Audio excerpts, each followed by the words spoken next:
ಇನ್ನು ಮಂಡ್ಯದ ಕೆರಗೋಡು ಧ್ವಜ ವಿವಾದದ ಸಂದರ್ಭದಲ್ಲಿ ಮಾಜಿ ಸಿಎಂ ಕುಮಾರಸ್ವಾಮಿ ಅವರು ಕೇಸರಿ ಶಾಲನ್ನ ಧರಿಸಿದ್ದಕ್ಕೆ ಎಚ್.ಡಿ. ದೇವೇಗೌಡ ಬೇಸರವನ್ನ ವ್ಯಕ್ತಪಡಿಸಿದ್ದಾರೆ.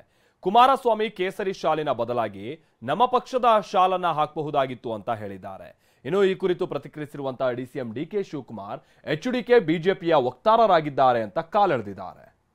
ಯಾರು ಅವರ ಸಂದರ್ಭ ಹಾಕಿದರು, ಅದರ ಬಗ್ಗೆ ದೊಡ್ಡ ಜಗಳ ತೆಗಿಲಿಕ್ಕಾಗತ್ತೆ.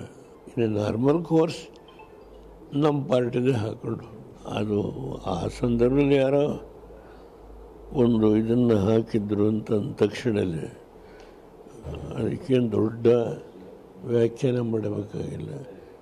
ಪರಿವರ್ತನೆ ಹೊರಟು ಜಾತ್ಯತೀತ ಜನತಾದಳದಿಂದ ಬಿ ಜೆ ಪಿ ನಮ್ಮದು ಅವ್ರ ಜೊತೆ ಹೋಗುವಾಗ ನಮ್ದು ಹಾಕೊಳ್ಳೋಕ್ಕೆ.